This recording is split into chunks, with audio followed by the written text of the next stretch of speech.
এমন দৈন্যদশা হয়েছে দেশের যে ভারতীয়রা হরমুজ প্রণালীতে মারা গেলে, এই যে আমাদের দেশের সরকারের বাবা হয়েছে না এখন আমেরিকা, এর হাতে মারা গেলে আমাদের দেশের প্রধানমন্ত্রীর ক্ষমতা হয় না কিছু কথা বলে। বিশ্বগুরুর হাল এমন যে ভারতীয় মারা গেলে বিশ্বগুরুর সরকার কোনো কথা বলতে পারে না। কোমরের জোর তৈরি করতে পারো, এতগুলো বছর রাজত্ব করেছো, কিছুই করো। সমস্ত হিউম্যান ইন্ডেক্সে ভারতবর্ষের অবস্থা যে কোন জায়গায় সেটা আন্তর্জাতিক রিপোর্টগুলো দেখলেই বোঝা যায়। কার বাংলাকে আপনি চান? শ্যামাপ্রসাদের বাংলা না সুভাষ বোসের বাংলা? সেই সময়কার সমসাময়িক রাজনীতি যদি খেয়াল করেন দেখবেন এই দুপক্ষের মধ্যে লড়াই হতো।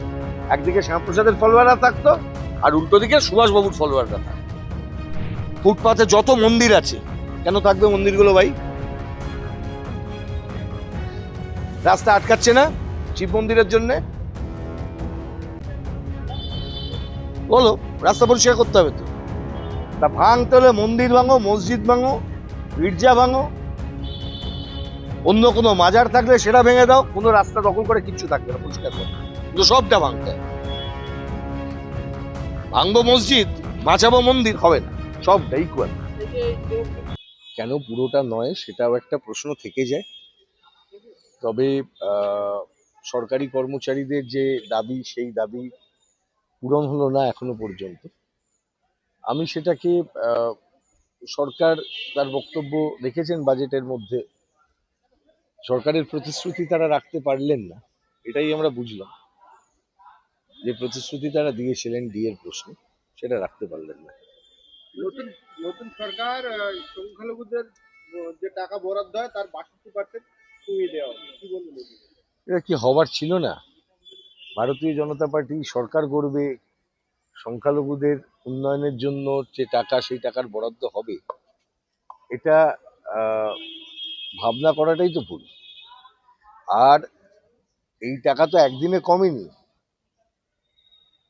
পশ্চিমবঙ্গে মাদ্রাসাগুলোর অবস্থা শিক্ষকের অভাবে কোন জায়গায় পৌঁছেছিল গত 15 বছর সময়ে, আজকের পরিস্থিতিকে রিভিউ করতে গেলে গত 15 বছরের দায় যার আছে তাকেও নিতে হবে, যে বিজেপির চাষটা করেছিল পশ্চিমবঙ্গে।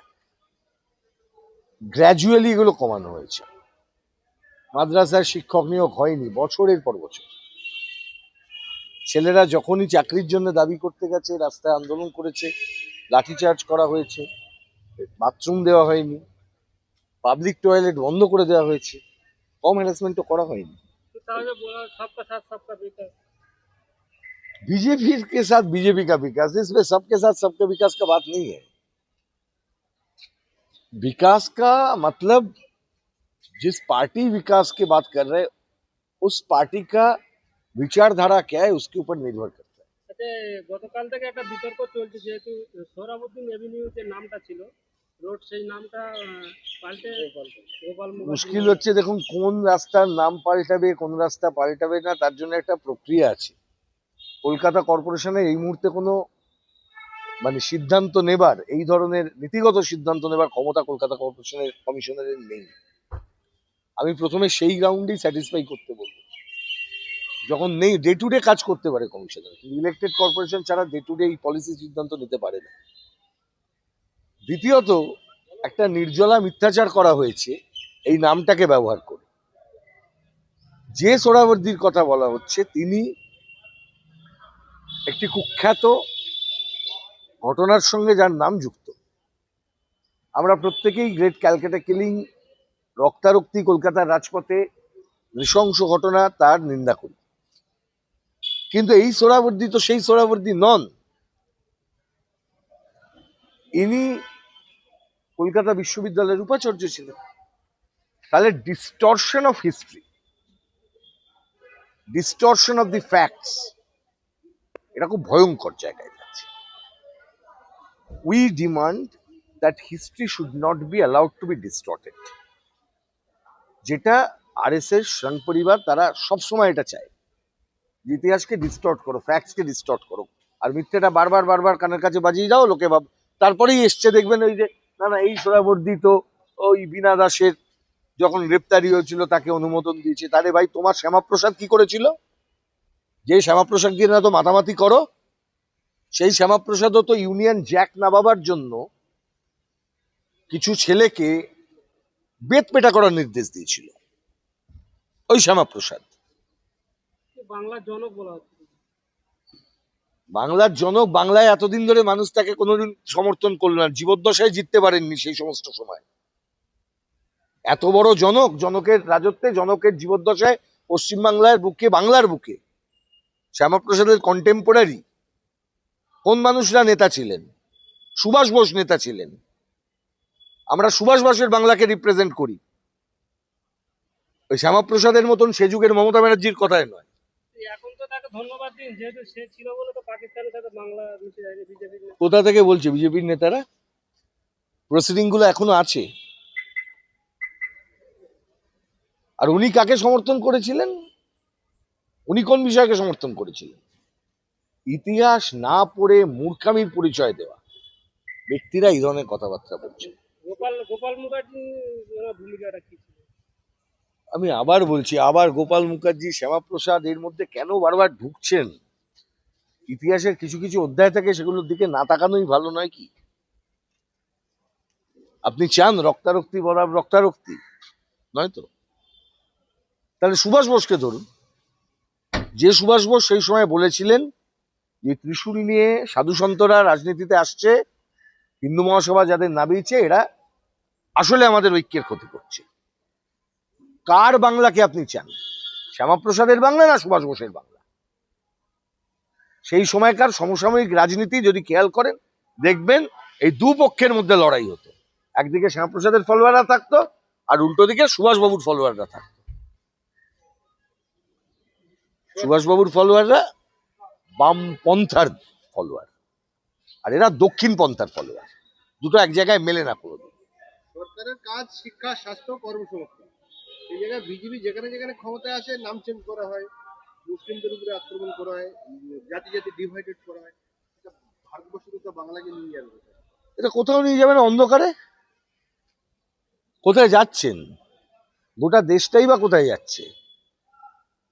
এমন দৈন্যদশা হয়েছে দেশের যে ভারতীয়রা হরমুজ প্রণালীতে মারা গেলে, এই যে আমাদের দেশের সরকারের বাবা হয়েছে না এখন আমেরিকা,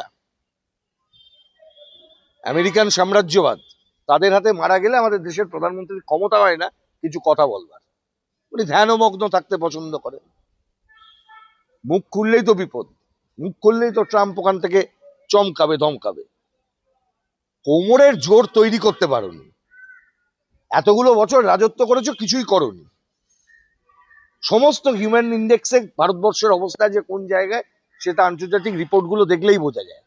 তাহলে যে বিশ্বগুরু বলা হচ্ছে, বিশ্বগুরুর হাল এমন যে ভারতীয় মারা গেলে বিশ্বগুরুর সরকার কোনো কথা বলতে পারেন না, এমন হাল করেছিল। তবে কি সব ফাইল টাইল ছিল, সেগুলোতে নাম পাম ছিল, সেগুলো তো আবার চেপে গেছে, এখন কেউ বলছে না। এই যে আপনি বললেন যে কোমরের জোর রাখতে হবে, তো উনি যোগ বাড়ানোর জন্য কিন্তু বিশ্ব যোগ দিবস করে গেল আপনাদের জন্য। করুন, আপনাদের রেড রোড কেন? রেড রোডে করবেন, সর্বত্র করবেন, চাঁদে গিয়ে করুন, যেখানে করার করুন, বাধ্য করবেন না। আমি পছন্দ করি না, আপনি করতে পারেন। You can't compel me to do all that, সেটাই প্রমাণিত। আপনি করুন না, যা ইচ্ছে করুন। আমি রাস্তা দিয়ে হাঁটবো, রাস্তায় এই সমস্ত আমি পছন্দ করছি না। এই যে রাস্তায় দেখুন, এখানে যান, ফুটপাতে যত মন্দির আছে, কেন থাকবে মন্দিরগুলো ভাই? রাস্তা আটকাচ্ছে না শিব মন্দিরের জন্য? বলো, রাস্তা পরিষ্কার করতে হবে তো। তা ভাঙতে হলে মন্দির ভাঙো, মসজিদ ভাঙো, গির্জা ভাঙো, অন্য কোনো মাজার থাকলে সেটা ভেঙে দাও, কোনো রাস্তা দখল করে কিচ্ছু থাকবে না, পরিষ্কার করো। কিন্তু সবটা ভাঙতে হবে। ভাঙবো মসজিদ, বাঁচাবো মন্দির, হবে না, সবটা ইকুয়াল। এই যে এই যোগ দিবস যেটা হলো, বিজেপির নেতা বিধায়করা বললো যে সরকারি প্রোগ্রাম, কিন্তু সেখানে কোনো জাতীয় পতাকা নেই, জাতীয় সঙ্গীত নেই, এটা কি ধরনের? সেটা কি প্রোগ্রাম হবে? সরকারি প্রোগ্রাম, সেটাও কি সবসময় মানে প্রোটোটাইপ হবে না কি যে এরকম হবে? ওটা তাদের ব্যাপার, তারা সরকারি প্রোগ্রামে কি করেছেন সেটা তারা বুঝবে। এর আগে পশ্চিমবঙ্গে এমন এমন সরকারি প্রোগ্রাম আমরা দেখে অভ্যস্ত হয়ে গেছি, তো মানে এখন যা দেখবেন সেটাই ভালো লাগবে। পশ্চিমবঙ্গের সরকারি প্রোগ্রামে এতদিন মুখ্যমন্ত্রীর পা চাটতে যেত, অন্তত ওই দৃশ্যগুলো দেখা বন্ধ হয়েছে। একটা মানে সবটাই নেগেটিভ ধরে তো লাভ নেই। তো কতগুলো দৃশ্য ওখানে গিয়ে কিছু ওই মেরুদণ্ডহীন বুদ্ধিজীবী স্তাবকের দল গিয়ে কেউ মমতার পা চাটতে যেত, সেটা দেখাটা বন্ধ হয়েছে অ্যাটলিস্ট। এবার চলুন, বাকিটা তো লড়াই হবে, বিচারধারার লড়াই, লড়াইটা চলবে। শ্যামাপ্রসাদ বনাম সুভাষ বোসের লড়াই যেমন হয়েছে, সেই লড়াইটা কন্টিনিউ করেছে। জ্যোতি বোস বনাম অটল বিহারী বাজপেয়ীর লড়াই যেমন হয়েছে, কন্টিনিউ করেছে। আবার আজকের দিনে দাঁড়িয়েও সেই লড়াই হবে। এই লড়াইয়ে কোনো মধ্যপন্থার জায়গা নেই। ওই আমি আমও খাবো ছালাও খাবো হবে না। তোমায় হয় বামপন্থার দিকে যেতে হবে, নয় দক্ষিণ পন্থার দিকে যেতে হবে। মধ্যপন্থীরা বিদায় হবে, এটা ইতিহাসের নিয়ম। আগামী দিন ভারতবর্ষের রাজনীতিতে বামপন্থা এবং দক্ষিণ পন্থা দুটো পথের মধ্যে লড়াই হবে, এবং দিনের শেষে গরিব মানুষ, মেহনতি মানুষ, খেটে খাওয়া মানুষ লাল ঝান্ডার নিচে আসবেন। সারা দেশে তারা জড়ো হচ্ছে। ব্যাঙ্গালোরে দেখছেন না কি হচ্ছে? কেউ ভাবতে পেরেছিল? ভেবেছিলেন পশ্চিমবঙ্গ, কেরালা, ত্রিপুরায় চলে গেছে, আর কোথাও নেই। আর কর্ণাটকে দেখুন আপনি, গোটা সফটওয়্যার ইন্ডাস্ট্রি আজকে রাস্তায় নেমে পড়েছে। And what are they demanding? They want their wages. Banking sector দেখুন, ইন্স্যুরেন্স সেক্টর দেখুন, সর্বত্র ওদের ডিমান্ড হচ্ছে আমাদের ওয়েজ দাও, আমরা খাচ্ছি, আমার ঘামের মূল্য দাও, আমার অন্ন বস্ত্র বাসস্থানের সংস্থান করো। আপনি এই লড়াইয়ে থাকবেন, নাকি আপনি যোগ দিবস, মন্দির, মসজিদ, হিন্দু, মুসলমান এই লড়াইয়ে থাকবেন? এইটা ডিসাইড করতে হবে আপনাকে। আপনি ডিসাইড করুন, সেই ভারত তৈরি হবে।